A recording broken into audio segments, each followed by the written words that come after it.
Hello everybody, thank you for attending our call this evening. So welcome to this Environment Agency live event regarding the recently submitted environmental permit application for the Drax Bioenergy with carbon capture and storage BECCS application. The purpose of the application is to request permission to develop carbon capture and storage at Drax's site in North Yorkshire. Drax is required to submit a variation application to incorporate a new activity for carbon capture.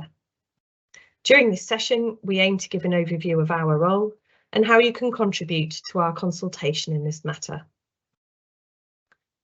My name is Emma and I work for the Environment Agency in Yorkshire.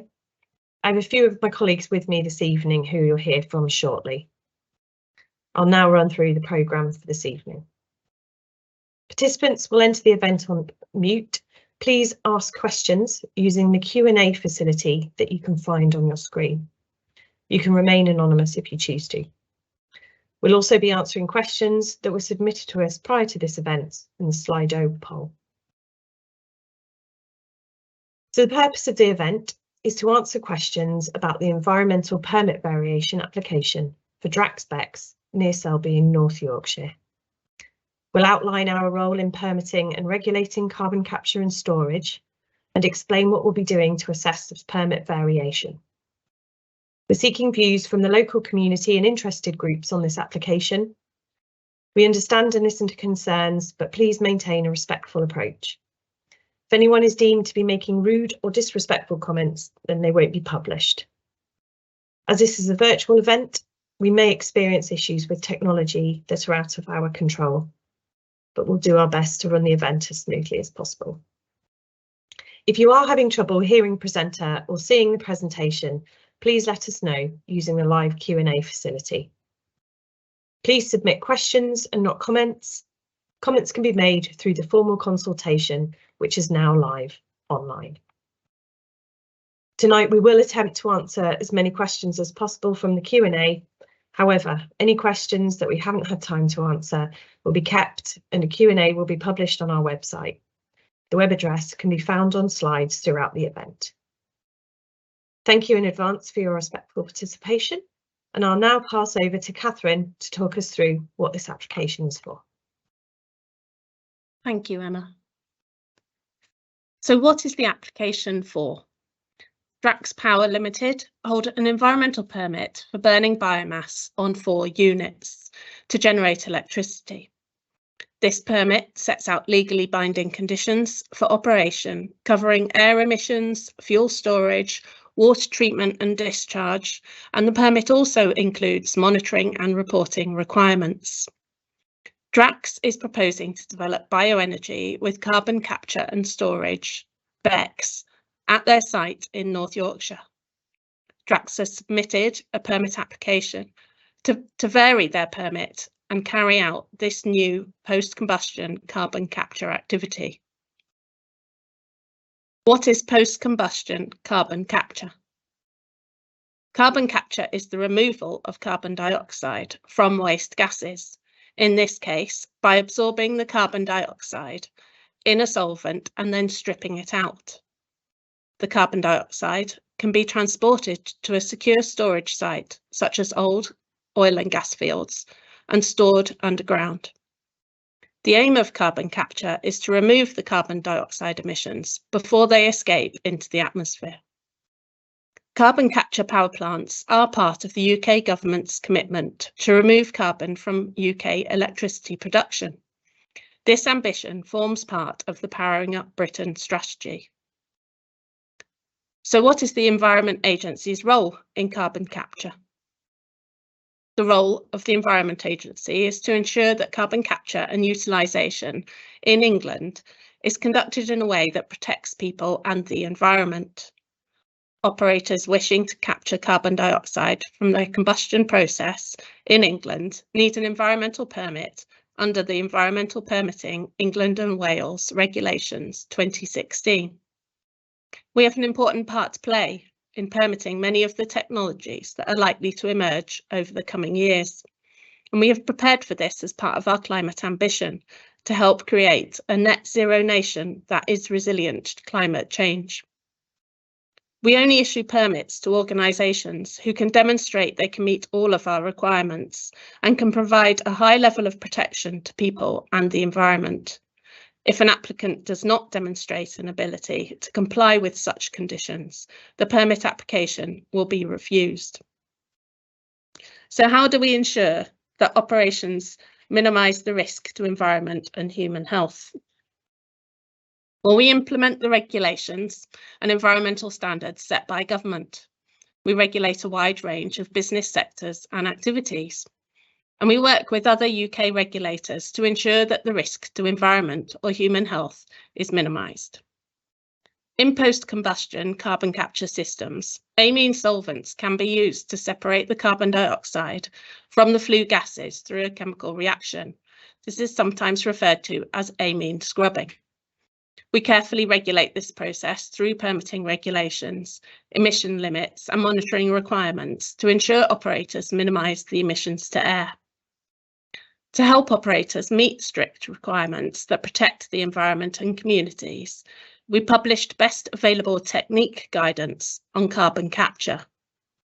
The guidance identifies the available techniques which are the best for preventing or minimising emissions and impacts on the environment from post-combustion carbon dioxide capture. I'll now pass over to my colleague Paul.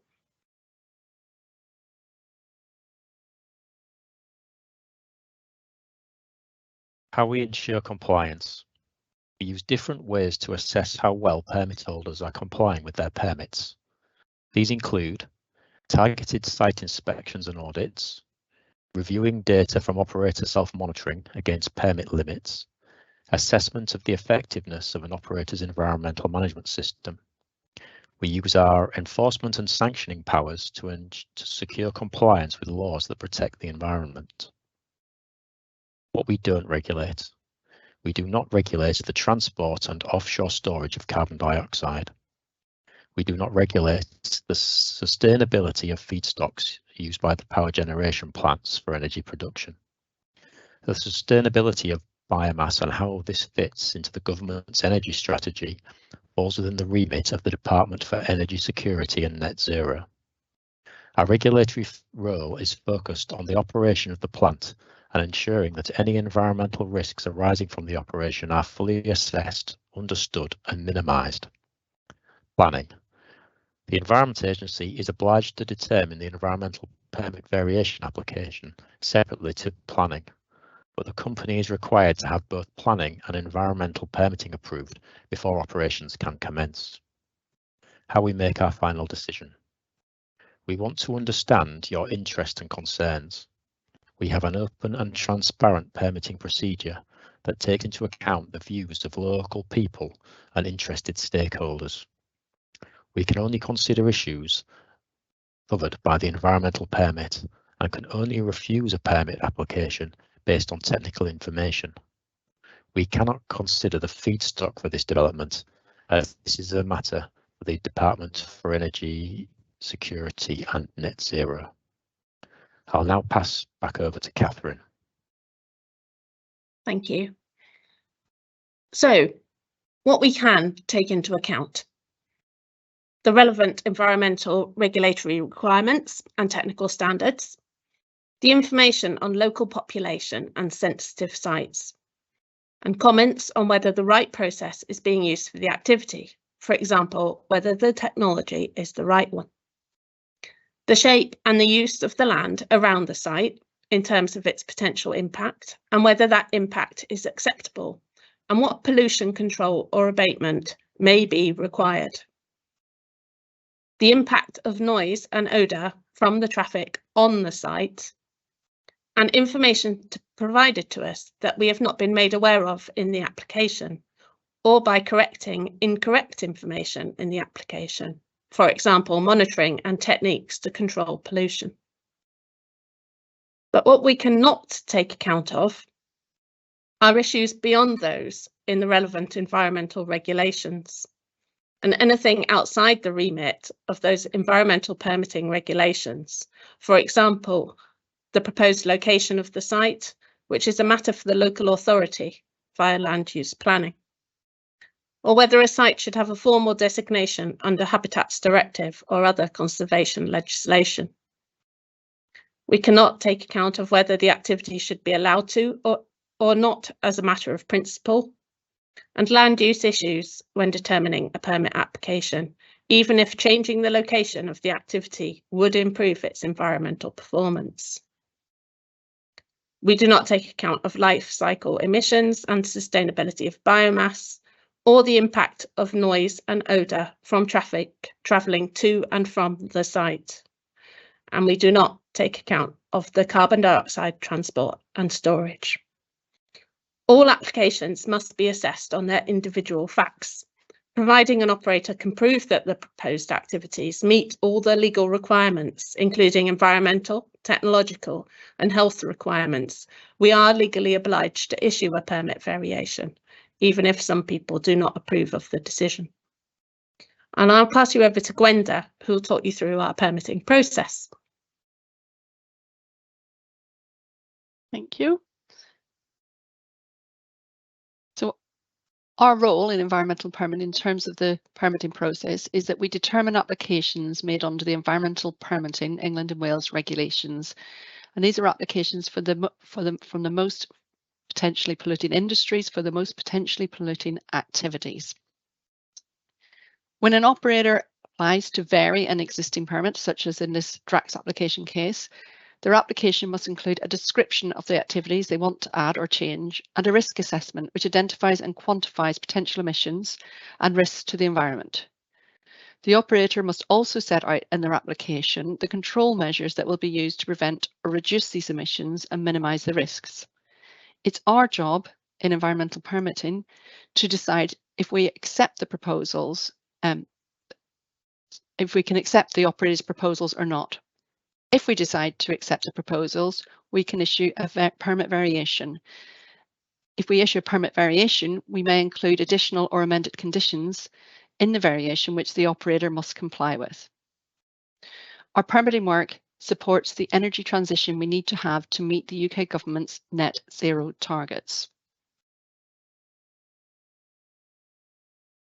The initial stages of our permitting process include pre-application discussions. We have in this case with Drax, not always, but in this case we have. And then when we receive the application, we go through the duly making checks and we check to see that we have all the information required to begin determination. Once we have duly made the application, we begin the consultation. To do this, we place the application on the public register, and if the application, as for this Drax case, is for a high public interest site, we open the public consultation. This is the stage we are at with the Drax application. So this diagram shows, this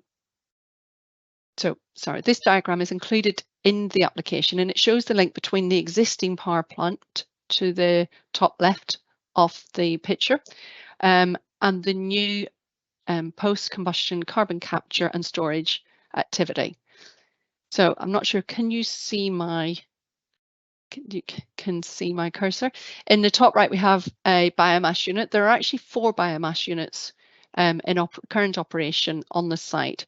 2 of these units, thank you, Laura. Thank you.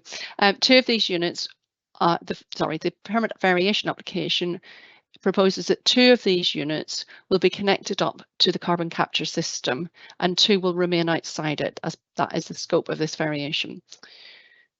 So a biomass unit burns biomass and the combustion gases will be passed through to the post-combustion carbon capture absorber column via a pre-treatment system, pre-abatement of the gases before they go in. In the absorption column, the amine solvents scrub out the carbon dioxide and the gas, which has now been stripped of carbon dioxide, is passed back through to the main stack for emission to atmosphere. The solvent with carbon dioxide is regenerated in the solvent regeneration system at 3 and is It's a closed system, and the regenerative solvent is passed back into the absorption system to be used again. The carbon dioxide is transferred to the compression system, where it's compressed and transferred into the transmission system to be taken to offshore geological storage. So the next stage of our permitting process is for us to make a technical assessment of the application. Can we have the next slide, please? In our technical assessment, we'll be looking at the operator's risk assessment and all their proposals to manage emissions and impacts. We will also consider all relevant responses to our consultations with the public and with our statutory consultees, which will include the Health and Safety Executive, the UK Health Security Agency and Local Authority Environmental Protection. If we have to ask for more information from the operator, we will make this information available on the public register, and we will assess this additional information as part of our determination. We'll assess the application against our own published guidance for post-combustion carbon capture and storage, our guidance for other impacts, and other standards, for instance, the large combustion plant BAT conclusions. The last stages of our permitting process are that once we have completed our assessment of the application, we make our decision as to whether we are minded to grant or refuse the variation application. If we're minded to grant the application and issue the permit variation, we will first produce a draft permit variation document, and we'll make this available to the public and other organisations who we consult for comment. We'll publish this together with a draft decision document that explains how we have arrived at our draft decision. We won't respond to each individual comment made by the public, but we will summarise how we've considered the comments in the decision document. We will take any relevant further comments into account when making our final decision. If we decide to issue the permit variation, we publish our final decision and an explanation of how we've reached it. This explanation will include a summary of issues raised and how we considered them. A varied permit may include additional conditions, improvement conditions and pre-operational measures which we will put in the permit to ensure that the changes we've agreed to are monitored and managed by the operator and that the impact assessments are validated. And just to reiterate what Catherine has said, is that we only issue a permit variation if we believe that harm to the environment, people and wildlife will be minimised, that the operator has the ability to meet the conditions of the permit. If the operator can show that the proposed activities meet all the legal requirements, including environmental, technological and health requirements, then we are legally obliged to issue a permit variation, even if some people do not approve of the decision. Thank you. I'll pass back to you, Emma. Thank you, Gwenda. Great. So I'll just run through now the timings for the consultation. Gwenda mentioned quite a bit there actually in the permitting slides. The consultation opened on the 26th of May and it then closes on the 29th of June. And as part of that, we'll take into account responses as part of our determination of the environmental permit application. And as Gwenda said, if we issue the permit variation, we'll explain how we made our decision and how we addressed any concerns that were made. So I'll just now go through what we can and cannot do with regard to policy. So we implement the policies and apply the regulations that are set by government. The Department for Energy Security and Net Zero is responsible for setting policy that affects energy and meeting the UK's climate change targets. And the Department for Environment, Food and Rural Affairs, DEFRA, is responsible for setting policy that improves and protects the environment. So I'm now going to pass over to my colleague Pete to answer the questions that we'd have previously submitted from Slido and also on the Q&A here. So I'll pass over to you, please, Pete. Thank you.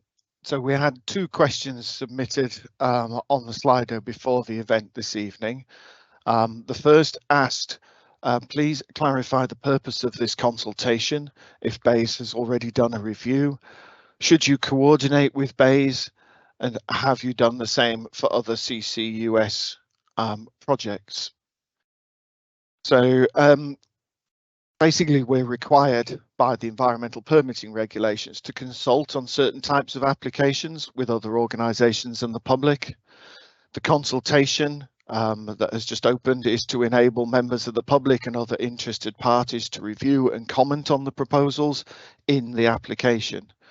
In this case, we are specifically seeking your views on Drax's proposals to add a carbon capture activity to their permit. The consultation is on this application only, and the government is not involved. We will make our decision based on the proposals in the application, taking into account any relevant comments made during the consultation. Where we've received substantial variations from other operators to include a carbon capture activity in their permits, we have consulted in the same way as for Drax. Government consultations, such as those carried out by the Department for Energy Security and Net Zero, formerly BEIS, are generally focused on the development of government policy. EA consultations are focused on individual permit applications and are therefore separate from government.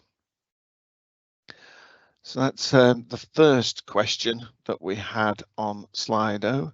The second question asks if the capture storage will reduce carbon dioxide emissions, will there also be a reduction in the harmful particle emissions? So the operator is still required to meet the conditions in the current permit, including meeting the emission limits set in the permit, including that for particulate emissions. However, there may be some reduction in particulate emissions as the process to capture the carbon dioxide from the flue gases from the PAT station is a wet process, so some particulates will be removed in that process. In addition, it's also important that there are low levels of particulates when the flue gas enters the carbon capture plant, so that the capture solvents do not become contaminated. So those are the two questions that we had on Slido. We have one so far this evening on the Q&A, which asks, what guarantees will you require concerning the carbon capture rate? The risk of fugitive amines will increase when the power station operates intermittently or if the company is unable to make the carbon capture facility operate as per the design. Catherine, do you want to start us on a response on that one? I can start off, and then I'm sure colleagues can chip in if they want to.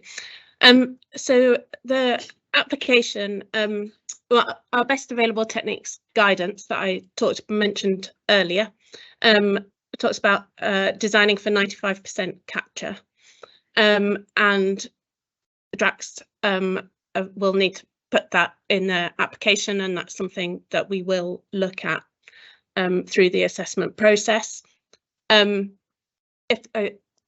suppose I'd like to reiterate that the consultation is open as well, so hopefully you know how to make a consultation response. So if that's a key concern for you, then do put that into the consultation response. It is something that we will be looking at.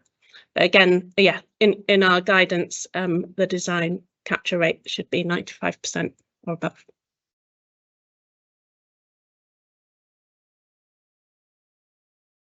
Okay, thank you, Catherine.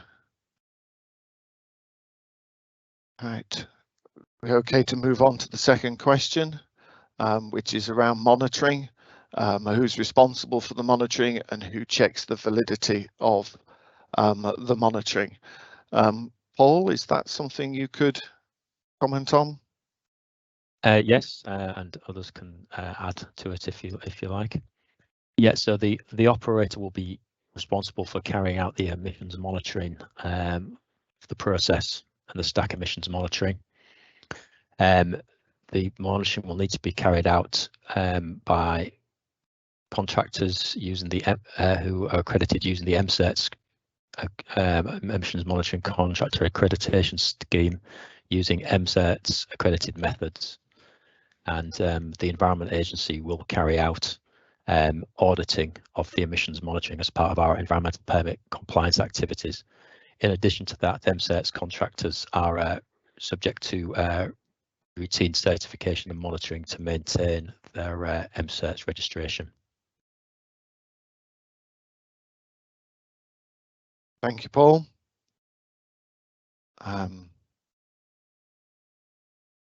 Okay. So, sorry, Catherine, did you want to go back to the second part of the first question, which I think we omitted to respond to?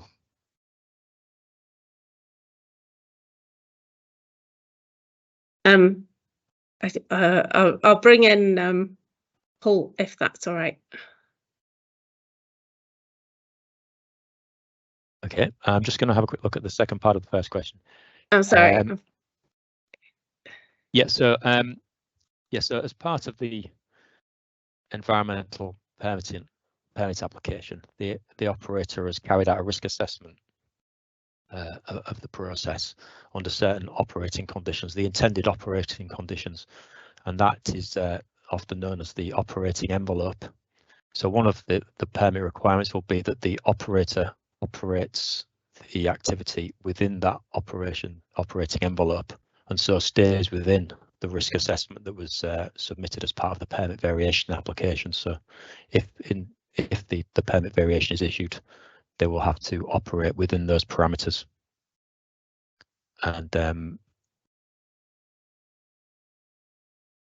has anybody got anything else to add to that? Yeah, I think it's just worth mentioning that for this type of application or for this type of variation, if we were issuing the variation, we would include conditions within, most likely as pre-operational conditions within a variation, to require validation of the risk assessment and the assumptions made in deriving that risk or developing that risk assessment as part of the commissioning or the early operational stage. Thanks, Gwenda, and thanks, Paul. So the third question we have so far on the Q&A is asking about the technology. Is it tried and tested, and should emissions monitoring be more stringent than proposed if the capture facility is operating, or if ever the capture facility is operating as per the proposal? Does that follow on from what you were just saying, Gwenda? Is that something you can respond to? The technology is in terms of amine scrubbing for CO2 is tried and tested, and we do have an operational plant at Tata, not necessarily with the same solvent, but there is technology out there. It's also old technology from the oil and gas refining industry that's been used for many decades. So it's not completely new to use amines to scrub CO2. The pilot plant that was performed, yes, it's a very small scale one, but what we have in the application and what we will be looking at in the determination is the design of the process in terms of all the various abatement that is proposed, to look at whether the design is likely to be able to achieve the emissions that are being proposed, the emission levels that are being proposed. And we will be requiring modelling as set out in our back guidance, and we will be requiring, as I've said, the validation at the early stages, so that to demonstrate that the plant can actually meet those limits, in order to demonstrate that it can operate within its emissions envelope. Thank you, Gwenda. Okay, do we have any other questions that anyone would like to put to us at the moment?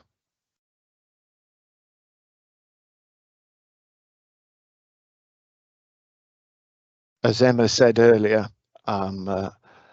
we will pick up any questions and make sure that the Q&A is on our website after this event. But if there's nothing further now, I'll hand back to Emma. Thank you, Pete. Good stuff. So just to summarise, thank you very much for attending this evening. We hope we've managed to answer most of the questions either throughout the presentation or during the Q&A. A recording of this event will be made available. It will be saved on our webpage, and we'll post a link onto that webpage when the link is available. And just as a reminder, the consultation on the Drax BECCS permit variation runs until the 29th of this month. You can view the documents and make comments in a number of ways. They are on the slide in front now.